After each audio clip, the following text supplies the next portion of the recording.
Welcome back to the Rescue Mission podcast by City Vision University, where we bridge tradition and innovation.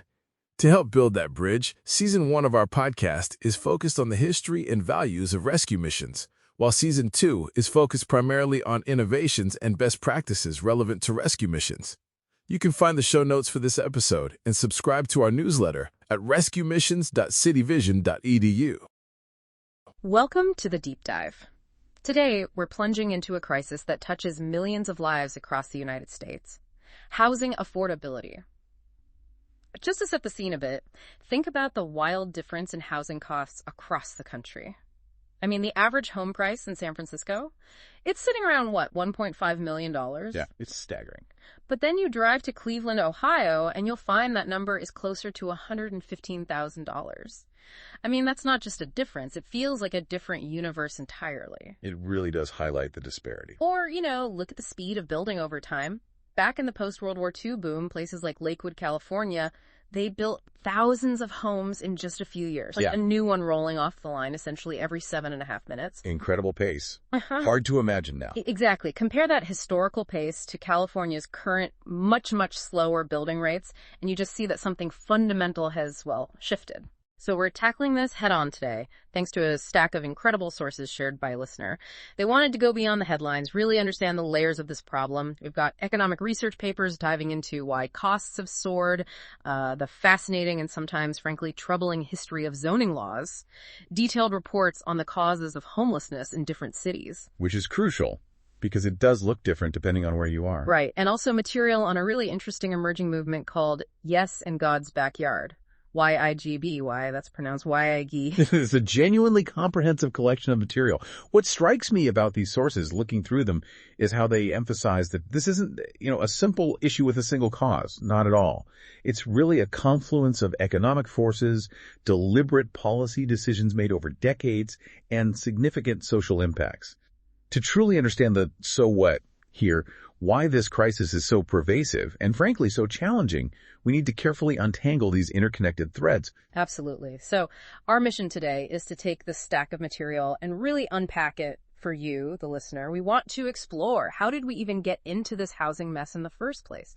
What's the underlying history, and what are the economic forces that created this kind of perfect storm? How does this affordability crisis directly contribute to homelessness? And crucially, does that connection look different depending on whether you're in a superstar, high-cost city or a seemingly more affordable one? Because the sources suggest it does. Big difference. Then we'll dive into this Yes in God's Backyard movement, YIGBY, YIGBY specifically looking at faith-based organizations and what they're trying to do to help. What are the big practical challenges these organizations face when they try to step up? What are some real specific examples of groups, particularly like gospel rescue missions, who are getting involved in housing solutions? And finally, drawing from all this research, what are the actionable recommendations, the best practices for organizations like gospel rescue missions who are, on the front lines and trying to make a tangible difference? It's a lot to cover. It is. It's a complex puzzle for sure, but understanding it is absolutely crucial because it impacts people's lives every single day. So let's unpack this. Okay. Well, the sources we're looking at offer a really interesting perspective on the roots of this crisis. They trace it back not just to recent events, but to these fundamental shifts in the American economy and maybe even our national narrative. We often romanticize the idea of the frontier, that famous Horace Greeley quote, "Go west, young man." And while that image, heading out to find opportunity on new land, it's a powerful part of the American story. The reality, as historian David Potter pointed out, and these sources echo, is that historically, more Americans have actually improved their economic status by moving to a city than by moving to the frontier. Cities, Potter said, were the true locus for the transformation of abundance into mobility. That's fascinating. So it wasn't just about finding open land. It was about finding density, connection, opportunity, and closeness. Like Greeley himself, he went to New York City, right? Yeah. Founded a hugely influential newspaper, built his fortune and name right there in the urban center. Exactly. And these sources highlight that today, economies aren't really bounded by land in the traditional sense anymore. They're bounded by ideas, by innovation, by collaboration. And those ideas, that innovation, that collaboration, it really seems to thrive in dense urban centers. Ed Glazer, an economist quoted in this material, has this great line where he describes cities as simply the absence of physical space between people and companies. It's about proximity. Right. The lack of space between people is what makes them valuable. Precisely. And this leads to a central paradox that Glazer identifies for the modern metropolis. Despite the fact that technology has made it easier than ever to connect across long distances. I mean, think about everything from the telegraph and trains way back to email, video conferencing, fiber optics today. Cities haven't become obsolete. In fact, their economic value seems to have increased. This material suggests that innovation, especially in these service and idea-based economies we have now, it still requires closeness. There's a spontaneity, a kind of cross-pollination of ideas that happens when people are physically near each other. Yeah, those water cooler moments, but maybe on a city-wide scale. And you see that borne out in the numbers these sources provide, right? People in metropolitan areas with over 1 million residents are, on average, something like more than 50% more productive than those in smaller areas. That's right. And that's even after you account for things like education levels, experience, or even measured IQ. It's something about the environment itself. It's not just random density, it's these specific, complex ecosystems that develop in these hubs. I mean, look at Silicon Valley, the world's leading AI companies like OpenAI, Anthropic, Google DeepMind, Meta AI. They're all packed into a relatively small geographic area. It's a striking concentration. Or the way finance and technology synergize in New York City. You know, major banks like Goldman Sachs employ thousands of software engineers who are constantly interacting with traders, analysts. The proximity matters. Even a company known for being, let's say, cost-conscious, like Walmart, when they decided to build a truly competitive e-commerce platform, where did they put the headquarters for that? Not Bentonville. Not Bentonville, Arkansas, their home base. They put it in Brisbane, California, just 7 miles from downtown San Francisco, one of the most expensive labor markets in the world. They needed to be near the talent, near the innovation cluster. And that brings us directly to the cost side of the equation. When the value of being in these innovative, high-productivity centers is so incredibly high, the demand to live and work there becomes intense. And if the supply of places to live doesn't keep pace, which is the core argument here, prices inevitably skyrocket. This is basic supply and demand really playing out on a massive scale. And that explains those median home prices we mentioned right at the start. Manhattan at $1.1 million, San Francisco $1.3 million, LA $1 million, Seattle $900K, Boston $830K. Compared to Cleveland at $115K, it just lays it bare, the demand is concentrated. And these sources, they make a really compelling case that the critical failure point has been on the supply side. We just haven't built enough homes where the jobs and opportunities are growing. They provide historical context.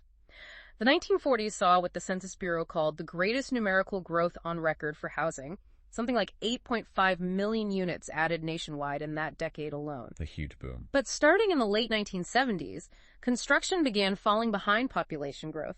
The number of permits per capita declined significantly in the 80s and 90s, and then, after the Great Recession, home construction was, as one source puts it, just obliterated in the 2010s. Yeah, the recovery in building was incredibly slow. We were simply not building homes at the rate we used to, or at the rate needed to match population growth and demand in key areas. To put it into an international perspective, the sources cite OECD data. The U.S. has about 425 dwelling units per 1,000 people. Which sounds like a lot, but it's significantly lower than the OECD average of 470.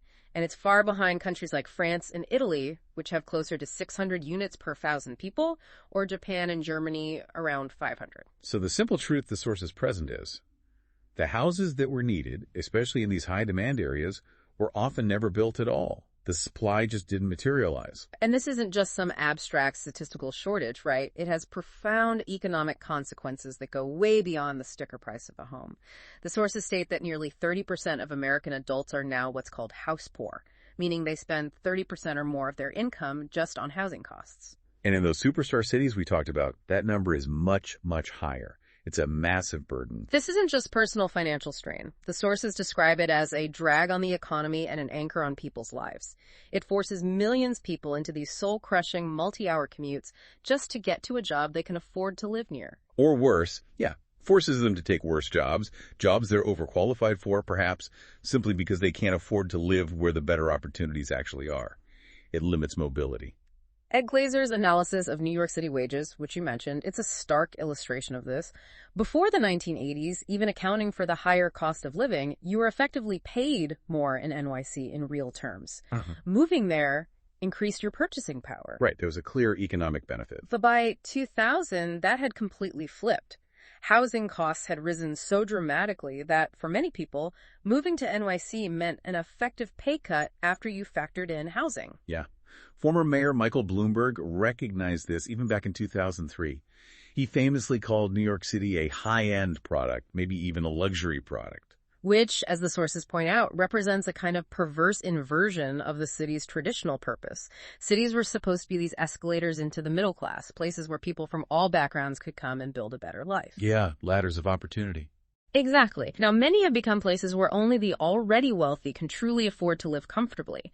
They're effectively becoming penthouses for the upper class instead of accessible homes for everyone. And this is fundamentally tied to the fact that wages just haven't kept up with housing prices. That's a key point in the material. Between 2000 and the early 2020s, roughly, housing prices basically tripled, while income only doubled. So housing prices rose 50% faster than income. That's huge. It is. It makes expensive housing not just, a choice for some, but a forced reality for a huge number of people. The statistics on cost burden really drive home the human impact. Nearly 45% of renters across the U.S. are now cost burdened, spending over 30% of their income on rent. Almost half. And almost a quarter, nearly 24%, are severely cost burdened. That means dedicating over half their income just to keep a roof over their head. Imagine trying to save or pay for healthcare or education when half your income is gone just on rent. Impossible. And for extremely low-income renters, those earning 30% of the area median income, or AMI, or less the situation is just dire, 75% are cost-burdened. 3/4. Nationally, there's a shortage estimated at 7.1 million affordable rental homes just for this extremely low-income group. And these burdens, they don't fall equally. The sources point out the disproportionate impact on racial minorities. Nearly 60% of black renters are cost-burdened, compared to around 40% of white renters. Even among black homeowners, nearly 30% are cost-burdened. It reflects those deeper systemic inequities. Yeah. The sources also touch on something interesting, how well-intentioned demand-side stimulus measures, like, say, federal aid or expanded mortgage credit during the pandemic, Right. how they didn't always translate into better affordability in these supply-constrained markets. Right, because if the number of homes doesn't increase, just pumping more money into the system. It just pushes prices up further. Exactly. Instead of leading to more homes being built, the extra money available often ended up just inflating prices, potentially benefiting landlords and existing sellers more than the low-income recipients they were meant to help. Which really underscores the research's point. Supply-side reforms, actually building more homes, are absolutely essential and need to go hand in hand with demand-side support. You can't just do one. You really can't. And here's where the economic impact becomes almost hard to comprehend. The macroeconomic toll of this housing crisis is, frankly, staggering. Research by economists Shea and Moretti, cited in these sources, estimates that restrictive housing constraints have cut U.S. economic growth by as much as 36% over decades. 36%? That seems massive. It is. To put that in concrete terms, this amounts to an estimated $10.8 trillion in reduced gross domestic product GDP, lost economic activity. Okay, wait. $10.8 trillion, how does that compare to, the entire federal budget? Yeah. Well, the total U.S. federal budget in a recent year was around $6.9 trillion. So the estimated economic cost of not building enough housing is more than the entire federal government spends in a year. Wow. That number really puts the scale of the problem into perspective. It's not just individual hardship. It's a massive, massive drag on the entire national economy. Exactly. And this huge figure stems from something we touched on earlier: geographic labor misallocation. When housing costs in high-wage, high-productivity cities are prohibitively expensive, workers are less likely to move there, even if their skills are in high demand. This means people aren't working where they could be most productive, which lowers overall economic output. The sources estimate that simply addressing the housing shortage could unlock something like 1.7 million jobs and add nearly $2 trillion to GDP by 2035, fueled by an estimated $2.7 trillion in construction and related investment. So there's a huge potential upside if we could actually fix this. A significant one, according to this research. And one final point on the economics. This crisis is directly fueling inflation. Housing is the largest single component of the Consumer Price Index, CPI, which measures inflation. Right, it's a big chunk of people's budget. A huge chunk. It's been at least 25% of the index since 1993, and it's currently around 36%. So when housing costs rise as fast as they have, it becomes a dominant driver of overall inflation across the economy. It affects everyone's cost of living. Okay. So pulling together the economic picture from this material, The shift to an idea-driven economy made dense cities incredibly valuable, driving up demand. But a historical failure to build enough homes where needed, combined with wages not keeping pace, created this massive affordability gap. Now, this isn't just causing individual financial strain, it's acting as a multi-trillion-dollar anchor on the national economy and significantly contributing to inflation.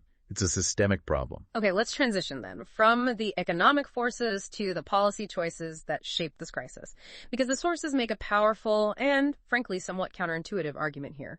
This mess, particularly in the high-cost cities, it's not just an accident of market forces. It's the direct result of policies put in place. And surprisingly, these policies were often pushed by people who might identify as, symbolically liberal on many issues, but become operationally conservative when it comes to changes in their own neighborhood. The lawn sign liberal idea. Exactly. Think about the San Francisco example again. You might see progressive lawn signs in yards that are strictly zoned for single-family homes, where proposals for more affordable housing or even just denser housing often face fierce opposition. Mm-hmm.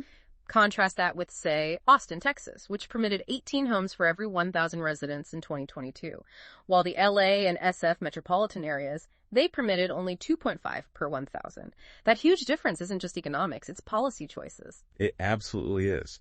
And this brings us to the foundation of the problem, according to these sources: regulation and exclusion, primarily through zoning laws. The sources trace the invention of zoning back to the early 1900s. Before that, in the 1800s, most American cities had no formal zoning rules at all. People built what they wanted, largely wherever they wanted. A bit of a free-for-all. In some ways, yeah. Los Angeles was one of the first to introduce some separation between industrial uses and residential areas. New York City quickly followed, largely driven by concerns about things like garment factories encroaching on residential streets. By 1933, zoning had spread rapidly and covered about 70% of the U.S. population. And the reason zoning emerged in the first place, according to this material, was tied to new technologies, right? Like trucks and buses. Exactly. The rise of trucks and buses meant that industries and workers were no longer tied to being within walking distance of each other. Geography alone couldn't protect homeowners from having a factory or a noisy business pop up next door anymore. So rule zoning were seen as necessary to manage these new conflicts and protect property interests. Early zoning, as lawyer James Metzenbaum put it back in the 1930s, was intended as good housekeeping. It was meant to organize the city, keeps the kitchen stove out of the parlor, was his phrase. Okay, so organizing, not necessarily stopping things from being built. Right. It didn't inherently prevent building at a large scale or density, but the sources highlight a crucial shift over time. Early zoning evolved into a kind of anti-growth form that, as one source puts it, put the clamps on housing supply.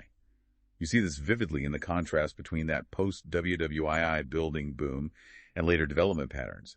We mentioned Lakewood, California, over 17,000 homes in just 3 years, one house every 7.5 minutes. That was zoning as an organizing principle, allowing rapid development. But then you get cities like Petaluma, California, which became famous in the 1970s for intentionally stopping growth. They implemented a strict annual cap of just 500 new housing units and established an urban growth boundary to prevent sprawl, but also to limit new housing within their borders. And the Petaluma model, this idea of using zoning to limit growth, it spread. It spread rapidly, particularly across California and eventually much of the U.S. California, which routinely built over 200,000 homes a year in the 50s and 60s, hasn't permitted more than 150,000 units in any single year since 2007. Wow. Los Angeles provides a stark example. It permitted fewer homes in the 1970s than the 60s, fewer in the 80s than the 70s, and fewer in the 90s than the 80s, even as its population continued to grow. Fewer homes per decade. So a steady decline in building relative to need. And this wasn't just California. Oh no. The sources give examples elsewhere. Westchester County, New York, using zoning to reduce maximum permissible population density by banning smaller housing types. Bergen County, New Jersey, effectively banning apartments on most land, using limitations on sewer systems to control growth in some places. New York City's expansion of historic districts, which significantly restricts development in large parts of the city, it became a widespread toolkit. And it's crucial, according to these sources, to understand the historical roots of this exclusionary zoning. It wasn't always just about managing growth. Sometimes it was explicitly about excluding people. Yes, the sources detail this link very clearly, tracing it back to explicitly racial zoning laws, like Baltimore's 1910 ordinance, which mandated residential segregation by race. When the Supreme Court struck down such laws in Buchanan v. Worley in 1917, notably, primarily on property rights grounds, not civil rights cities, had to pivot. They couldn't mandate racial segregation directly anymore. So they found other ways. They turned to racially restrictive covenants.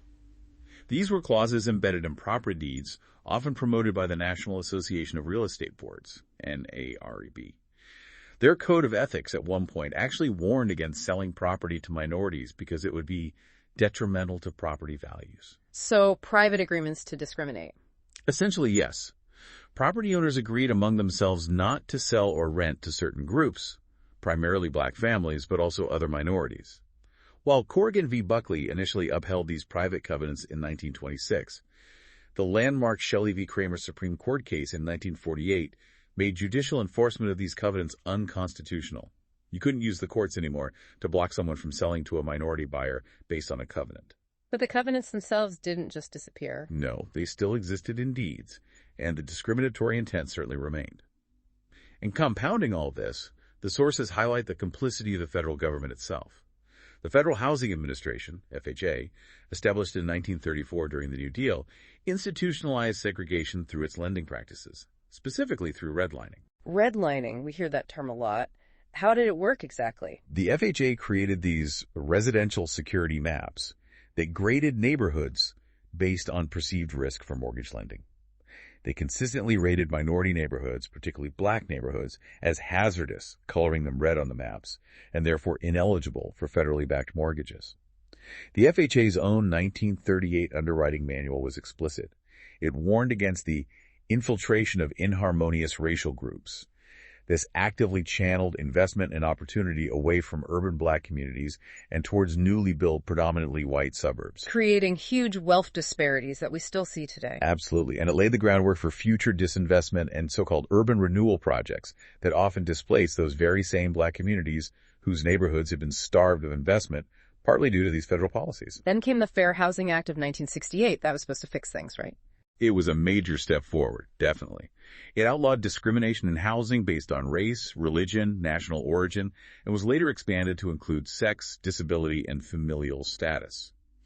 Enforcement was handled by agencies like HUD and the Federal Reserve, though the sources note there was some initial mild hostility from bank examiners tasked with enforcing it.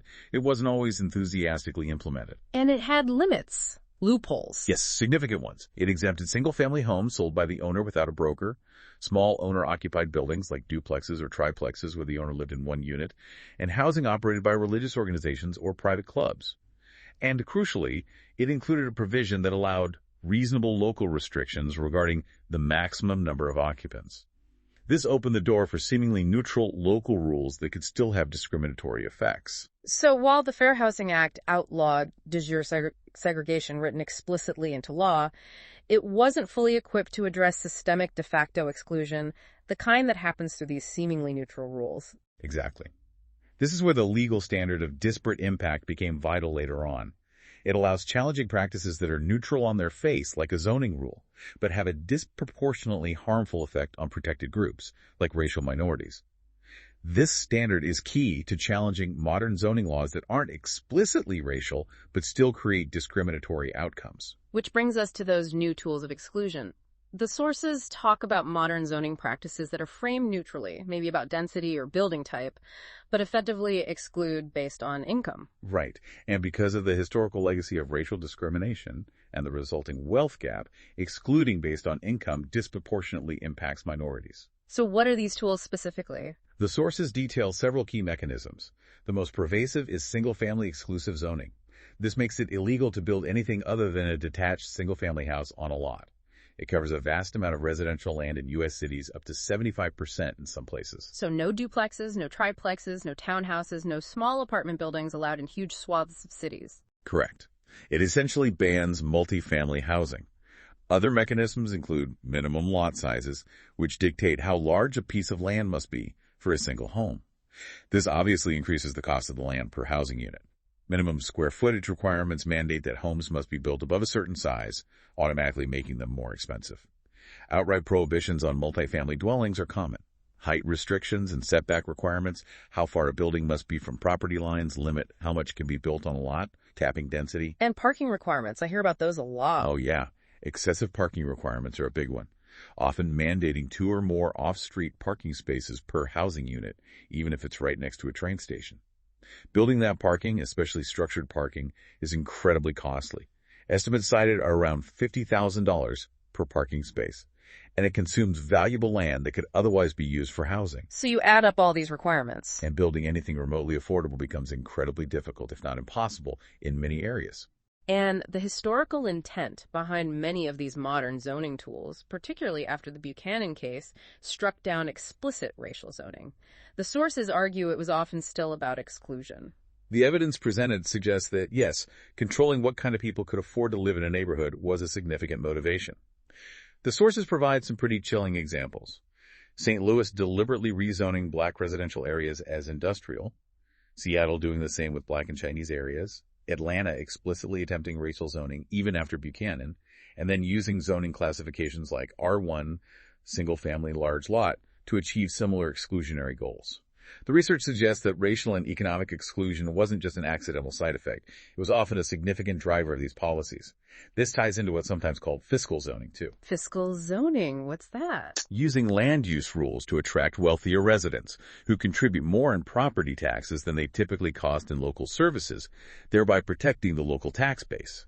So you zone in ways that favor large, expensive homes and exclude smaller, more affordable options that might house families needing schools or other services. So even colorblind zoning, based purely on economics or building type, ends up perpetuating segregation. Precisely. By mandating housing that is expensive to build large lots, large house sizes, no multifamily options, it restricts the supply of affordable housing and effectively excludes lower and middle-income households. And because of the persistent racial wealth gap, again stemming from historical discrimination, this economically based exclusion disproportionately impacts minority groups. It makes what planners call missing middle, housing duplexes, townhouses, small apartment buildings, illegal to build in vast areas. Are there studies showing this connection? Yes, the sources cite several. An Urban Institute study in Connecticut found that areas zoned predominantly for single-family homes were 91% white and wealthier, while areas with multifamily zoning had significantly higher proportions of lower-income residents and people of color. Brookings research shows that less housing diversity correlates directly with less racial diversity in a community. It amounts to what some call opportunity hoarding, using zoning to protect access to well-resourced suburbs, often built on a foundation of past exclusion, and keeping out those perceived as different or less affluent. And it's not just one rule usually, is it? It's the combination. Exactly. The sources talk about a regulatory multiplier effect, layering multiple regulations, minimum lot size plus height restrictions plus excessive parking plus lengthy, uncertain approval processes plus various fees doesn't just add cost arithmetically. It disproportionately increases costs and complexity, making it financially unfeasible to build anything other than high-end housing in many places. It stifles the development of diverse housing types that could serve a wider range of incomes. And who enforces these rules? It's local governments, right? Which means local politics plays a huge role. A huge role. The sources point out that local planning and zoning decisions are heavily influenced by existing homeowners. Their primary incentive is often perceived as protecting their property values and keeping their local tax burdens low by limiting new development that might require more services or change the neighborhood's character. The sources mention member deference in the New York City Council. Yeah, that's cited as an example where individual council members often have significant, say, almost a de facto veto over development projects in their specific districts.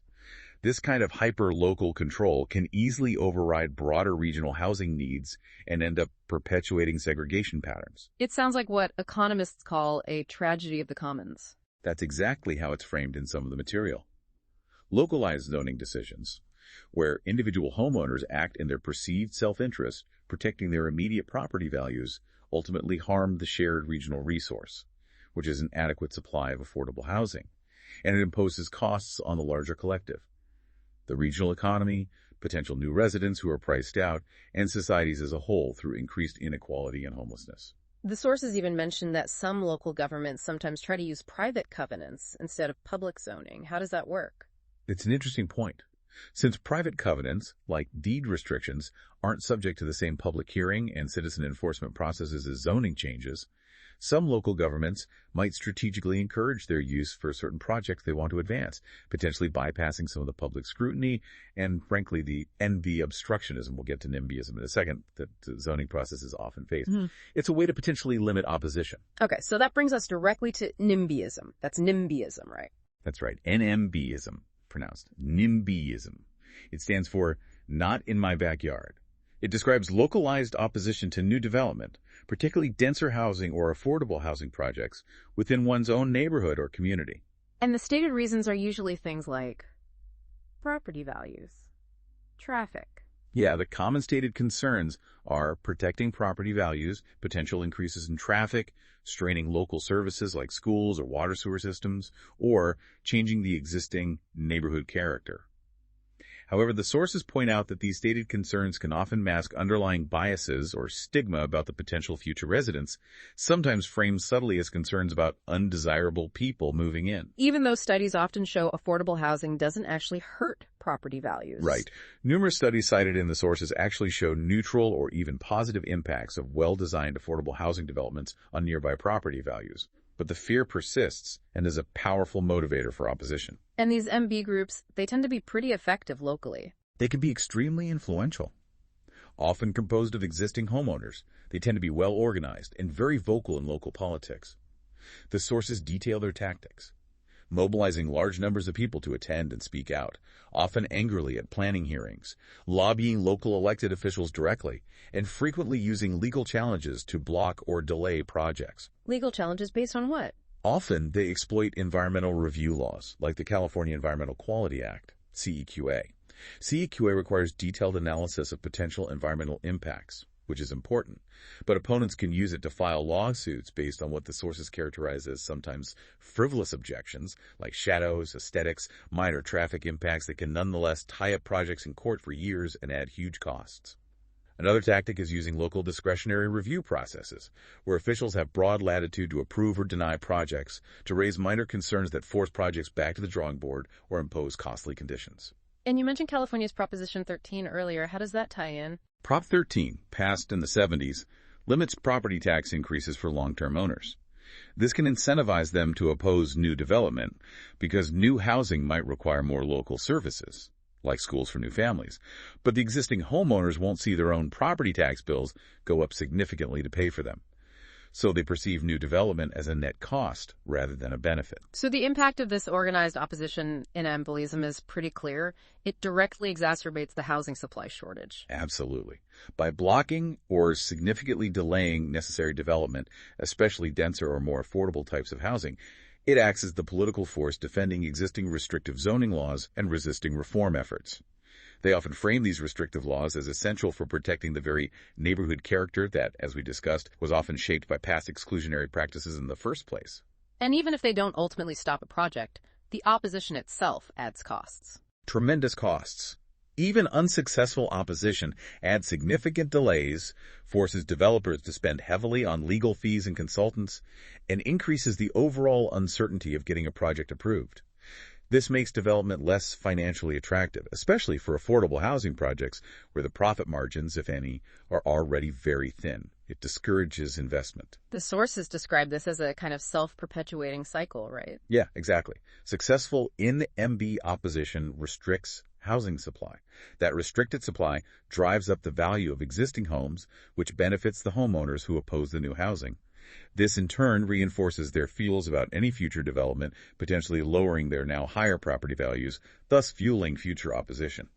Housing effectively becomes treated more as a speculative financial asset to be protected from any change, rather than as fundamental shelter that needs to be provided for a growing community. So you can really see the interplay here. Zoning provides the legal framework for exclusion. And NIMBYism provides the political muscle to defend and enforce that framework, often preventing reforms that could allow more housing to be built.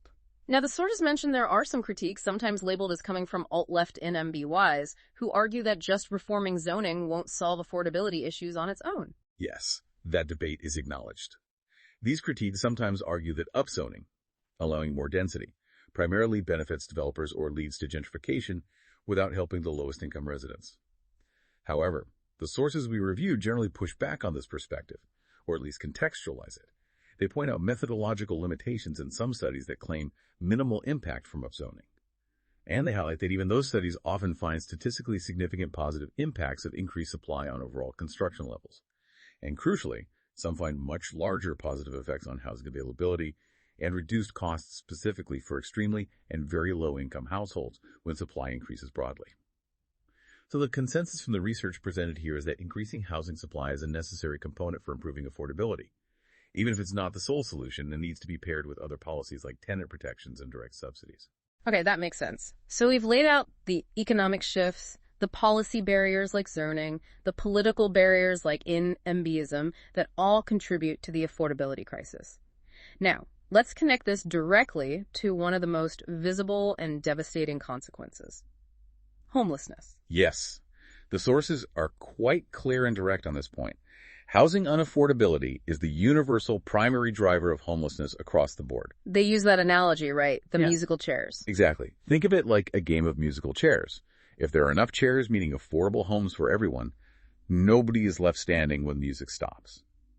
But if there aren't enough chairs, then individual vulnerabilities, things like poverty, addiction, mental illness, physical disability, job loss, domestic violence, these determine who is most likely to be left without a chair. Yeah.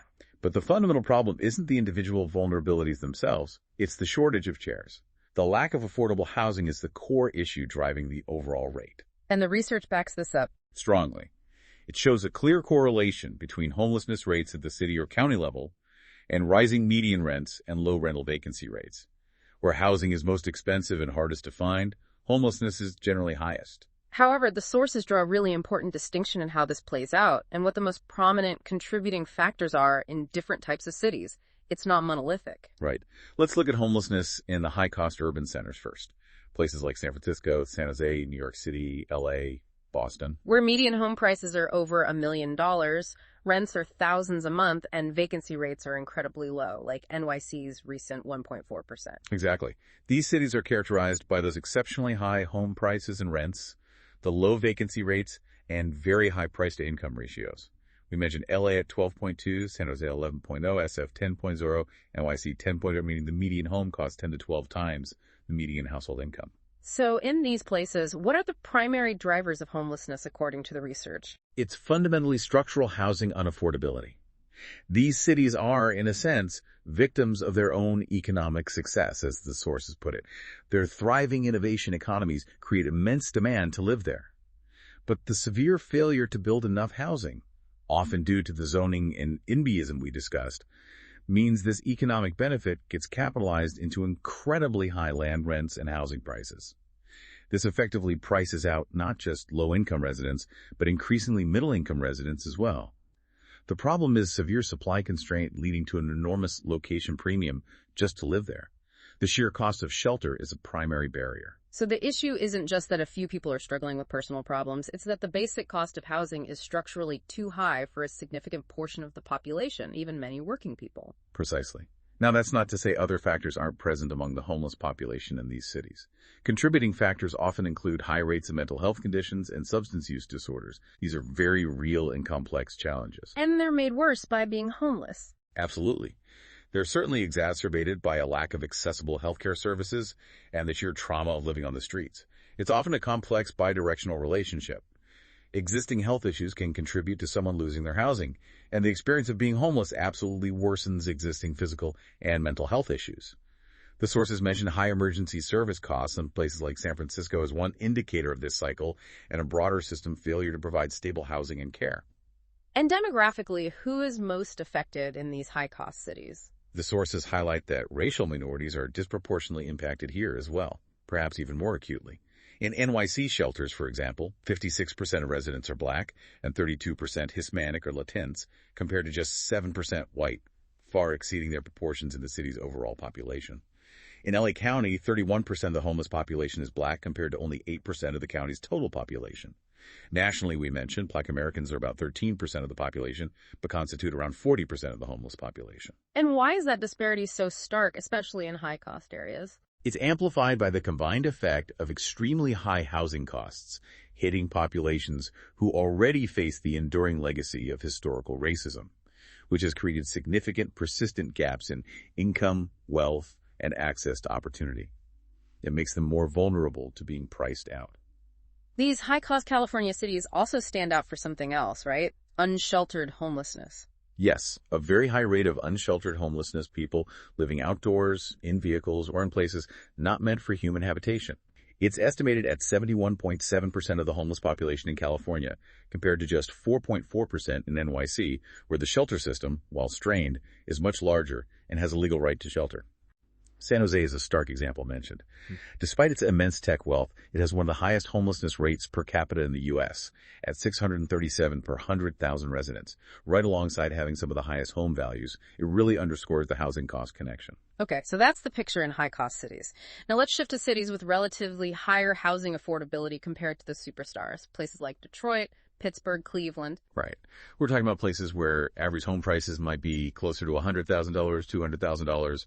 Price-to-income ratios are much lower, like Pittsburgh's 3.8, and rental vacancy rates might be significantly higher. The sources mentioned over 20% in parts of Detroit and Flint at times. So the housing itself is much cheaper than in SF or NYC. How does homelessness manifest there? What are the primary drivers? That's the crucial nuance the sources highlight.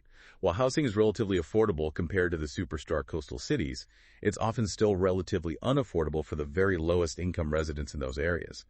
This is primarily due to stagnant wages at the bottom end of the labor market and insufficient income support. The sources give an example from Pennsylvania. A worker earning the state minimum wage would need to work 89 hours a week just to afford a modest two-bedroom apartment at the official fair market rent. So even relatively modest rents become an incredibly heavy burden for those earning the absolute least. Okay. So the primary driver isn't the astronomical cost of housing itself, like in SF, but rather a fundamental mismatch between persistently low wages and even relatively lower housing costs for the most vulnerable population segment. Exactly. The primary drivers of homelessness in these more affordable cities, according to the research presented, are more rooted in broader economic instability. Wage stagnation, job loss, underemployment. It's less about housing being universally expensive for everyone and more about a critical deficiency in income and social support for the most vulnerable segments of the population. They simply don't earn enough to afford even the cheaper housing available. This also seems to highlight the role of the social safety net, or lack thereof. Absolutely. The sources point to the inadequacy of social safety nets as a major contributing factor in these areas. Homelessness is often presented as a direct consequence of failed policies or chronically underfunded programs designed to prevent it. A key statistic cited is that only about 1 in 4 households who qualify for federal housing assistance, like Section 8 vouchers, actually receive it due to lack of sufficient funding from Congress year after year. Only 1 in 4. Wow. It leaves millions of eligible low-income families struggling in the private market without help. And the sources note that the winding down of temporary COVID-era support programs like enhanced rental assistance and eviction moratoriums led to direct, documented increases in homelessness in states like Michigan and New York. This demonstrates how insufficient government support creates vulnerability even in markets with lower average housing costs. So the underlying economic precarity combined with a weak safety net is key in these cities. What about other contributing factors?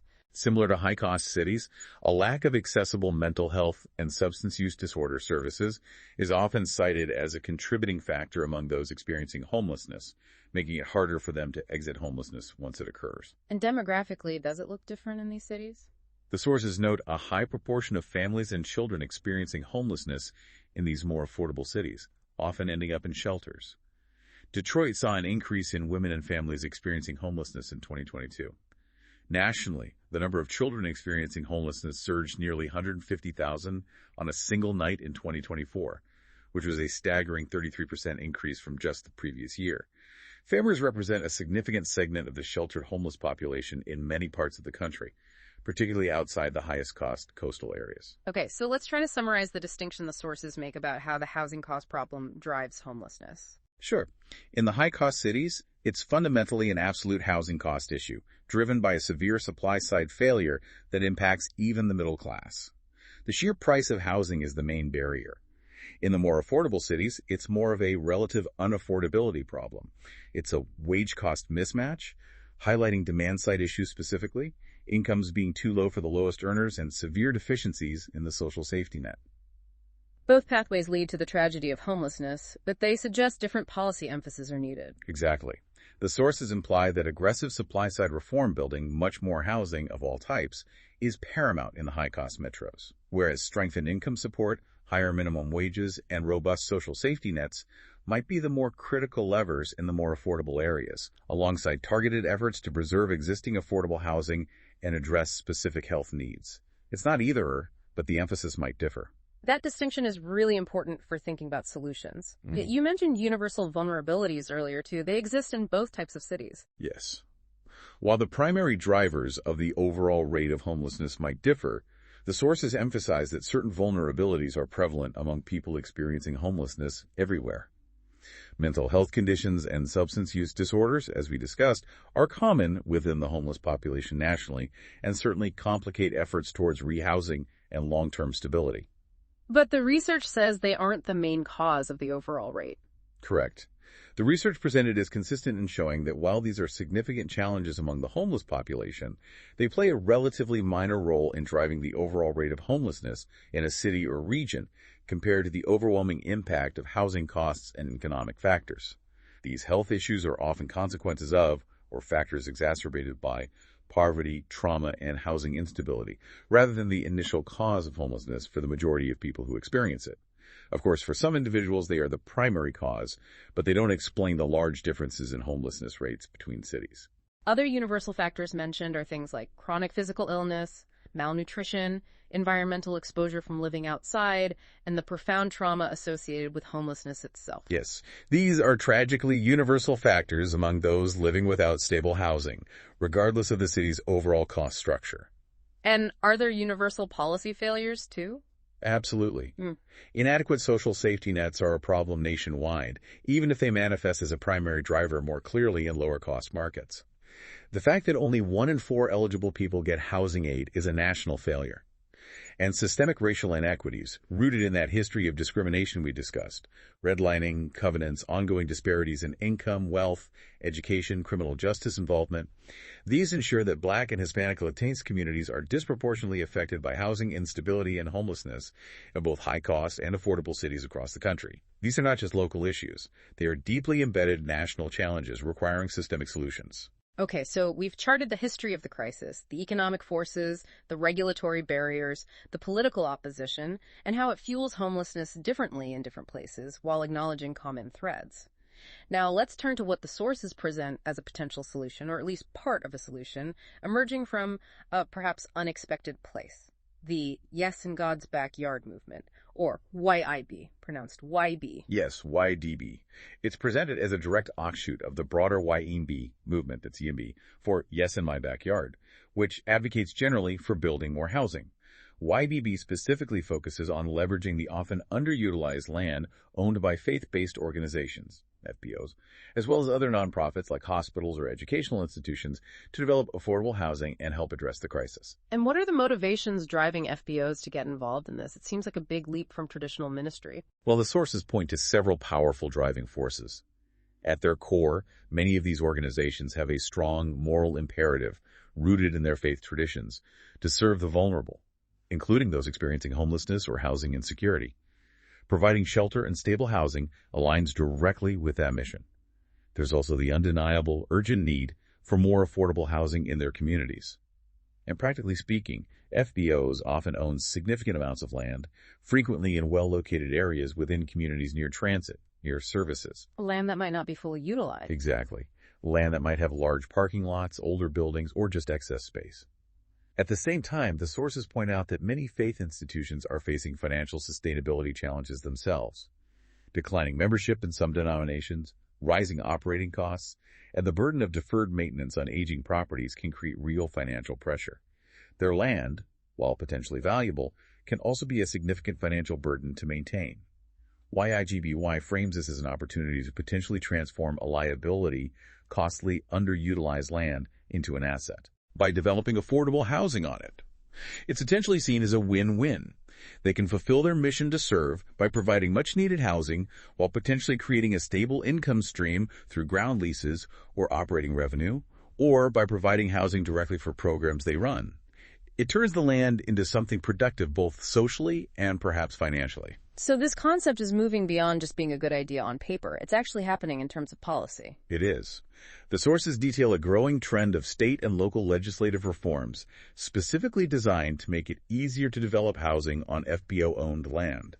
The main goal of these laws is often to reduce regulatory barriers, particularly restrictive zoning, and grant by-right development status. By right. Meaning if a proposed housing project meets certain clear objective criteria laid out in the law, like affordability levels, density limits, etc., it is automatically permitted by the local government. It bypasses the lengthy, uncertain, and often politically fraught discretionary review processes like public hearings requiring subjective approvals where NIMBY opposition can often derail projects. Okay, let's walk through some of the state-level initiatives highlighted in the sources. California's SB4, enacted in 2023, seems like a major example. It is. SB4 allows residential development on land owned by religious institutions and nonprofit colleges by right, essentially overriding restrictive local zoning and even streamlining environmental review under CEQA if certain conditions are met. Critically, the housing built under SB4 must be 100% affordable for a long period, typically 45 to 55 years. And another key provision is that the FBO must partner with a qualified developer, someone with demonstrated experience in building and managing affordable housing. So they need professional help. What about other states? Washington's HB 1377, also enacted, offers a density bonus allowing more units than standard zoning permits for 100% affordable housing projects on religious land. However, the specific scope and how it's implemented are largely determined at the local level there. Maryland's HB 538, enacted in 2024, is interesting because it's broader. It applies to many nonprofits, including FBOs. It actually mandates increased density on their land. For example, it allows middle housing, like duplexes or townhouses, in areas zoned only for single-family homes, and requires a 30% increase in permitted density in multifamily or mixed-use zones. It also explicitly prohibits local governments from imposing unreasonable requirements on these projects using excessive parking mandates, like requiring 2.5 spaces per unit, as a prime example of something that could be deemed unreasonable and therefore prohibited. It does require affordability. 25% of the units must be affordable at or below 60% of the area median income, AMI, for 40 years. Oregon seems active too. Yes. Oregon has passed multiple bills since 2021 aimed at facilitating this. These include measures providing property tax exemptions for affordable housing built on FBO land, mandating local approval for qualifying affordable developments, often with density and height bonuses, and even allowing housing development on commercially zoned land owned by FBOs. The affordability requirements vary a bit across these Oregon bills. Some require 50% of units at 60% AMI for 60 years. Others require all units at 80% AMI, or an average of 60% AMI, for 30 years, or all units at 60% AMI if built on commercial land. So there's some variety in the approaches. What about Hawaii? Hawaii's approach with HCR 122 in 2024 was a bit softer, according to the sources. It's a resolution, not a mandate. It requests counties to allow residential development on urban land owned by religious, educational, or medical institutions. It includes some size limitations like 15 acres or 50% of the parcel, and specifies that the institution should retain ownership of the land. It's more of an encouragement for local action than a statewide override. New York has something in the works. FBAHA. Yes, the proposed Faith-Based Affordable Housing Act, FBAH, Yep. S33973-647. It was amended and recommitted in May 2025, so its status is ongoing. The goal is to allow residential development on religious land in urban areas, overriding conflicting local zoning. It aims for a faster 60-day permit process goal and streamlined environmental review if certain certifications are met. An interesting detail is that the affordability requirement shifted from mandating 100% affordability in earlier versions to allowing up to 100% committed affordability in the later version, perhaps reflecting feasibility concerns. It sets density limits based on population and aims to enable a significant number of new homes, estimated around 60,000 across the state if passed and implemented. In Texas, HB 3172 was proposed with support from the Texas Catholic Conference of Bishops. It aimed to bypass parts of the traditional zoning process for affordable or mixed-use developments on church land. An interesting element mentioned was a proposal to place this previously untaxed church land onto the local property tax rolls, generating new tax revenue, even while the church would retain ownership of the land itself, likely through a long-term ground lease. And Colorado had a bill that almost passed. Yes, HB 251169 proposed in 2025. It was a broader YIGBY bill covering not just FBOs, but also public school districts and colleges. It would have permitted housing and related community facilities on their land, regardless of local zoning, and explicitly prohibited local governments from preventing projects based on common objections like height, unit counts, or other zoning standards. It required affordability to comply with any local inclusionary zoning ordinance, or, if none existed, to be affordable up to 120% AMI. However, despite passing the State House, it failed in the Senate right at the end of the session in May 2025, illustrating the ongoing challenges. It's expected to be reintroduced, though. So these varied state initiatives, they really highlight a persistent tension, don't they, between the state wanting to address the housing crisis comprehensively and local governments wanting to maintain control. Absolutely. You see this constant friction. The state often argues the housing crisis is a statewide or regional problem, requiring statewide solutions that cut through local barriers like restrictive zoning. Local governments often push back hard, citing home rule authority and arguing that they need control over local planning, infrastructure capacity, and preserving neighborhood character. The failure of the Colorado bill, even with broad initial support, demonstrates that this local opposition, often fueled by NIMBY concerns, can still be incredibly powerful, even against state-level efforts. And the laws themselves show different approaches, mandates versus incentives, different affordability levels, trying to define unreasonable requirements. Right. These nuances reflect states trying to balance the urgent need for housing with concerns about local control, the financial feasibility for the FBOs undertaking these projects, and ensuring that the housing created is actually affordable to those who need it most. That shift in New York's proposed FBHA from mandating 100% affordability to allowing up to 100% might be an example of trying to strike a balance based on feedback about what's financially viable for FBOs to actually build. And it's not just states, right? Local governments are doing things too. Definitely. Beyond the state mandates, many local governments are also pursuing YIGBY-style initiatives proactively. Cities like Atlanta, San Antonio, and Seattle are mentioned as having programs offering planning assistance, dedicated funding sources, or local density bonuses specifically for FBOs wanting to develop affordable housing. San Diego notably eliminated parking minimums specifically for houses of worship back in 2019, making it much easier for them to potentially replace large, underused parking lots with housing. New York City's broader City of Yes zoning reform initiative is also easing some restrictions that benefit institutions looking to build. And we're seeing specific local success stories, like that Palm Lake Christian Church in St. Petersburg, Florida, getting local approval in 2023 for an 86-unit affordable development on its land. Okay, let's connect this specifically now to gospel rescue missions and other similar faith-based charities. Gospel rescue missions, they have a long and really important history in the U.S., don't they? They really do. The sources touch on this, mentioning roots going back to the Water Street Mission in New York City in 1872 and the Syracuse Rescue Mission adopting the name in 1887. For well over a century, they've been on the front lines providing immediate humanitarian aid, emergency shelter, food, clothing, spiritual support, other services to highly vulnerable populations, often those experiencing homelessness, addiction, or extreme poverty. So how do they fit into this YGBY movement context? Well, in the context of YIGBY, GRMs and other FBOs are essentially seen as extending this traditional mission. They're moving beyond just providing immediate, temporary shelter for the homeless to addressing the deeper, systemic roots of housing insecurity. They're doing this by leveraging their assets, often including land they own, to develop more permanent or transitional housing solutions. Their inherent mission alignment serving the poor and vulnerable, combined with their deep ties within their communities and their existing infrastructure for providing social services, positions them uniquely, according to the sources. They can offer holistic housing solutions that go beyond just putting a roof over someone's head.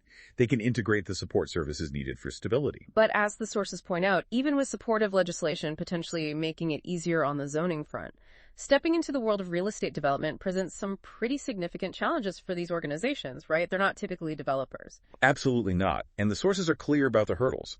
First, just navigating the incredibly complex legal and financial landscape of real estate development is daunting, especially for organizations whose core expertise is ministry and social services, not construction finance, pro formas, or zoning law intricacies.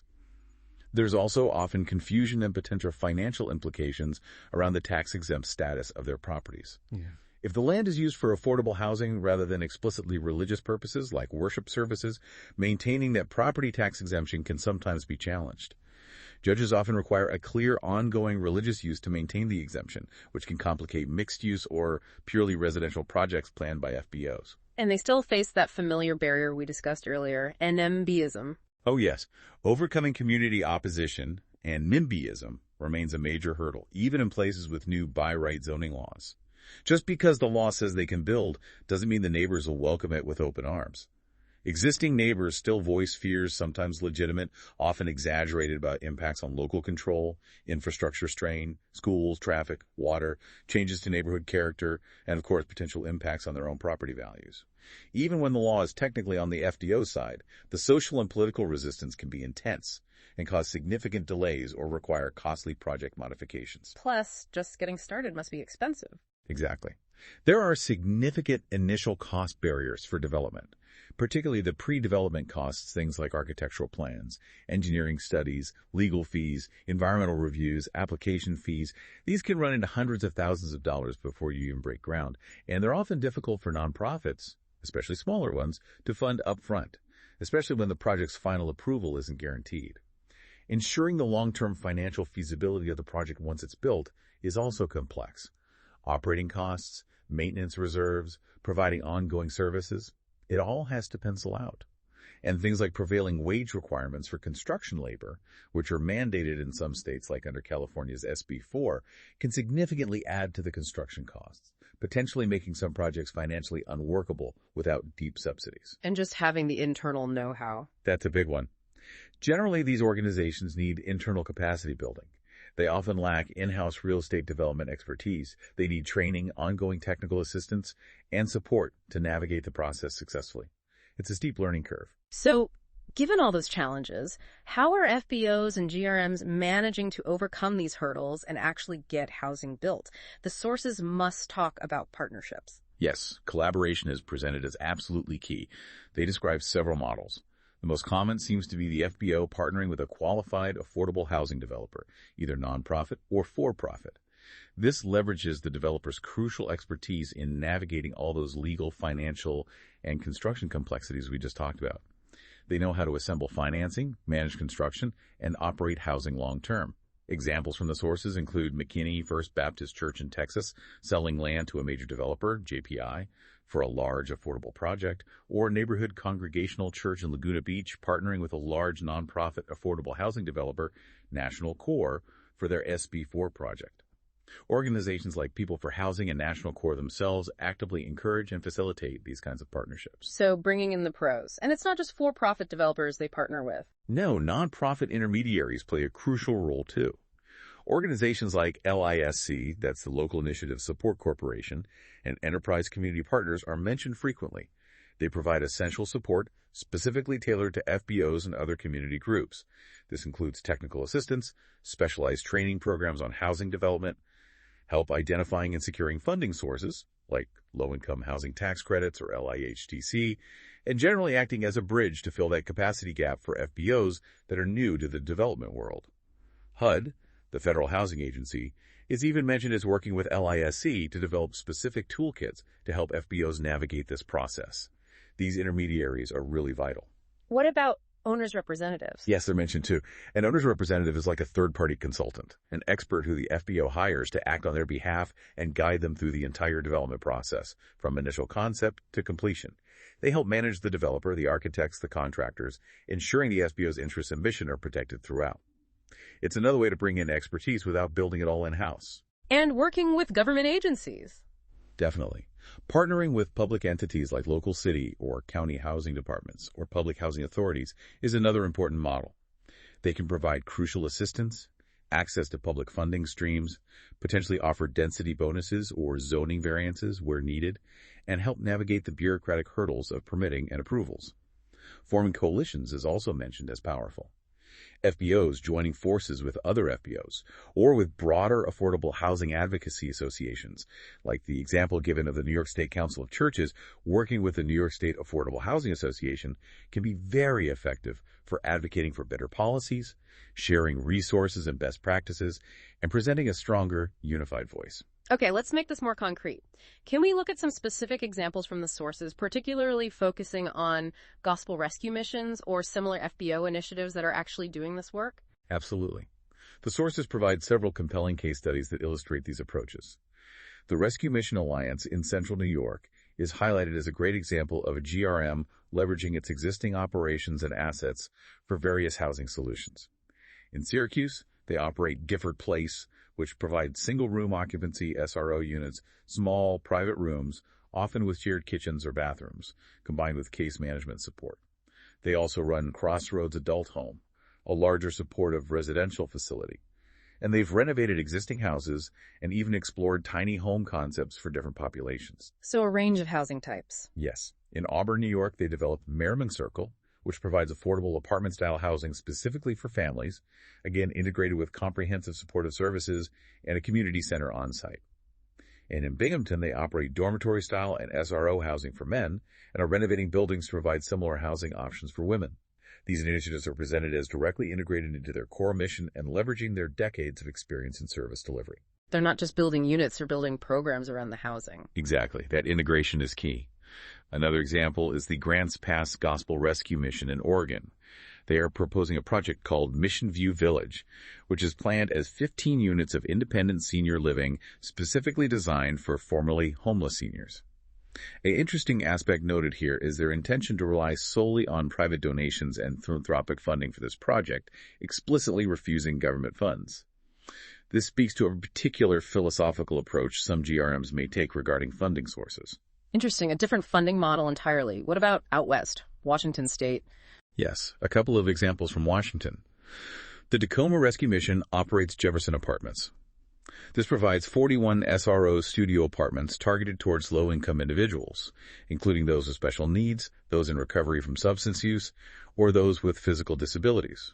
Rent is kept affordable, typically set at 30% of the client's income, and supportive services are integrated.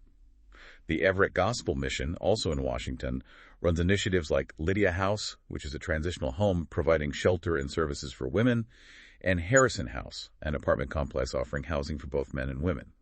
Both of these are subsidized and tied directly to the mission's broader services. Again, these examples show GRMs integrating housing directly into their existing operational framework and mission focus. It seems like leveraging existing operations and trust in the community is a common thread for these GRMs. It definitely appears to be a strength they build upon. What about other FBO examples that might involve partnerships with developers, like you mentioned earlier? Yes. The sources highlight several successful partnerships, often involving experienced affordable housing developers, both nonprofit and for-profit. National Core, that large nonprofit developer we mentioned, has partnered with Episcopal churches on projects like Orchard View Gardens in San Angelina in Southern California.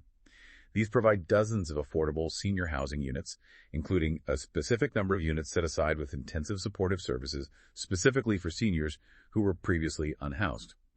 McKinney First Baptist Church in Texas provides another model. They sold a portion of their large property to a developer, JPI, for a major project called Jefferson Terry. This will include nearly 400 units, with a significant portion, 50%, reserved for households earning below 80% of AMI, and importantly, 5% set aside for those at the extremely low income level, below 30% AMI. So a mixed income approach achieved through land sale. So the church monetized its land to enable affordable housing.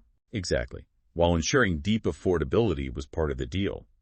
St. Luke's Episcopal Church in Seattle is cited as an example of redeveloping its own land directly, likely with partners, for mixed-income housing, while also integrating community amenities and aiming to create a stable, long-term income stream for the church's ministries from the market rate component. We already mentioned Palm Lake Christian Church in St. Pete getting approval for its 86 affordable units. Ebenezer Urban Ministry Center in Brooklyn is noted for having developed over 500 affordable units over time. St. Luke's in the Bronx is converting a parking lot into housing. And the sources mentioned former Catholic schools in Kentucky being creatively converted into affordable housing, leveraging existing but underutilized buildings. There are many models emerging. What really stands out across so many of these FBO and GRM examples, something you touched on earlier, is that integration of comprehensive supportive services. It seems like more than just providing landlord services. That's consistently presented in the sources as the critical differentiator and perhaps the unique strength of many faith-based housing initiatives, especially those run by organizations like GRMs with a history of social service provision. Many of these projects don't just provide a housing unit. They wrap it in services tailored to the residents' needs. This often includes things like trauma-informed case management, on-site access, or strong referrals to mental health and substance use disorder treatment, help with finding and maintaining employment, educational support, basic life skills training, financial literacy classes, and sometimes even childcare assistance. This holistic approach, going beyond basic shelter to foster long-term stability, recovery, and self-sufficiency, is seen as directly aligning with the core mission of these organizations. They're often uniquely positioned and motivated to offer this kind of intensive, integrated support in a way that purely market-driven or even some standard government-funded affordable housing might not. Okay, so, given everything we've discussed, the deep historical roots of the crisis in economics and regulation, how it fuels homelessness differently in different cities, the real potential of the YGBY movement, the significant challenges FBOs face, and these specific examples of GRMs stepping up with integrated services. What are the actionable recommendations? What are the best practices for gospel rescue missions that want to get involved or expand their work in addressing the housing affordability crisis based on all this research? Yeah, drawing from the successes and the challenges identified across the source material, several key recommendations and best practices really emerge for GRMs or similar organizations considering getting involved in housing development. First, and maybe most importantly, is the need for rigorous strategic planning before launching any project. This means getting really clear internally about the primary mission objective for this specific real estate initiative. Like, are we trying to make money from the land, or are we trying to house people as part of our ministry?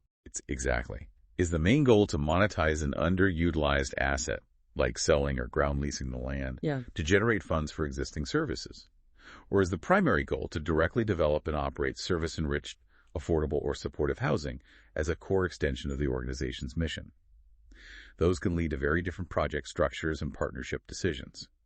This planning phase also needs to include getting accurate valuations of the land, a clear understanding of the maximum buildable square footage and unit count allowed under current zoning, and potentially under new YIGBY-style legislation, if applicable. And developing a detailed wish list that articulates how the project aligns with and benefits the organization's overall mission, the needs of the congregation or community being served, and the specific population intended for the housing. Don't skip this internal work. So really thinking through the why and the practical what thoroughly up front makes sense. What's next? Second, strongly recognize the need for external expertise and prioritize building strong, effective collaborations. As we've hammered home, real estate development is highly specialized and complex. GRMs typically don't have this expertise in-house, nor should they necessarily be expected to. So the recommendation is to partner strategically. This often means partnering with qualified affordable housing developers, whether nonprofit or for-profit, who have the technical knowledge, financial sophistication, and track record. And definitely leverage those nonprofit intermediaries we talked about, like LISC or Enterprise Community Partners. They are invaluable resources for tailored technical assistance, specialized training programs, help navigating complex funding applications like LAHTC, and generally acting as that bridge to fill the knowledge and capacity gap. Engaging an experienced owner's representative to guide the GRM through the process is also highlighted as a valuable strategy. So key takeaway, don't try to go it alone. Build the right team. Absolutely. Third, conduct comprehensive feasibility studies early on. Before committing significant time and, crucially, scarce financial resources, invest in thorough studies. These need to realistically assess the full scope of project costs, including soft costs, construction, and long-term operating costs. Explore all potential financing options, public subsidies, private loans, grants, tax credits, and project potential revenue streams and operating expenses. This is vital for navigating that complex financial landscape that was identified as a major challenge and ensuring the project is sustainable long-term. Don't let the vision get too far ahead of the financial reality. Check the numbers carefully. Right. Fourth, engage in proactive and sustained community engagement. This is crucial. Even with supportive legislation like by-right zoning potentially smoothing the formal approval path, community opposition, that NIMBY factor remains a significant practical hurdle. The recommendation is for GRMs to engage local stakeholders, immediate neighbors, broader community groups, local elected officials early, transparently, and consistently throughout the process. Communicate clearly about the project's goals, highlight its benefits to the community, like addressing visible homelessness, providing needed services, maybe contributing to the tax basis structured that way, and demonstrate how it aligns with or even enhances shared neighborhood values. This helps mitigate potential fear and misinformation, build trust, and cultivate allies YIGBY support, which the sources emphasize is still incredibly important for project success, even when the law might technically be on your side. Building that social license to operate, even when you might have the legal standing, it takes effort. It really does. Fifth, actively leverage supportive legislation and advocate for more. GRMs need to understand the relevant by right or as of right zoning reforms, density bonuses, parking reductions, and other incentives that may be available at the state and local levels, specifically those tailored to facilitate development on FBO land. Stay informed about pending legislation that could further reduce barriers related to density, height, parking, environmental review, or funding.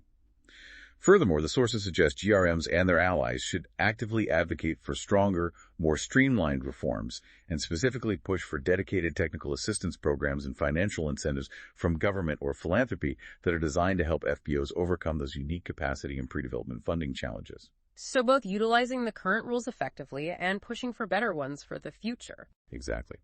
And finally, the sixth key recommendation is to continue to emphasize and strategically integrate comprehensive supportive services within the housing projects themselves. The sources consistently highlight this as a unique strength and core value proposition of GRMs and many mission-driven FBOs, providing high-quality, often trauma-informed case management, ensuring access to mental health and substance use disorder services, either on-site or through strong partnerships, offering support for employment and education goals, teaching basic life skills. This integrated holistic approach is crucial for fostering long-term stability and genuine self-sufficiency for residents, especially those coming from homelessness or with complex needs. This is what often differentiates GRM housing solutions and aligns most closely with their fundamental mission of serving the whole person, body, and soul. That holistic approach, integrating the housing with the services they already provide or can partner to provide, that really seems to be the key differentiator and strength for GRMs in this space. It provides a depth and quality of support that is often missing in purely market-driven housing, or even in some standard affordable housing developments that may lack dedicated service funding. It makes the housing potentially much more impactful for individuals who have faced significant challenges and trauma associated with homelessness or housing instability. It's their unique contribution. Wow. What an incredible and sobering deep dive into this incredibly complex issue. We started by tracing the deep historical roots of the housing affordability crisis, looking at those big economic shifts that made cities centers of innovation and high demand. Right, and then the policy decisions, particularly the history of zoning, from its early good housekeeping intentions to its evolution into a tool for exclusion and growth limitation, compounded by practices like redlining and restrictive covenants. And the political force of NIMBYism that actively defends those restrictions today, creating barriers that the research suggests have cost the U.S. economy literally trillions of dollars in lost growth and contributed significantly to inflation. We then explored how this crisis directly fuels homelessness, understanding that crucial distinction of the primary drivers. In high-cost cities, it's often the sheer absolute unaffordability driven by supply constraints. In more affordable cities, it's more about relative unaffordability, stemming from low wages and inadequate social safety nets, even if housing costs seem lower on paper. While also acknowledging those universal vulnerabilities like mental and physical health challenges exacerbated by homelessness and the systemic racial inequities that disproportionately impact communities of color everywhere. And then we delved into the Yes in God's Backyard YIGBY movement, seeing how faith-based organizations, with their mission and their land assets, are stepping up as part of the solution.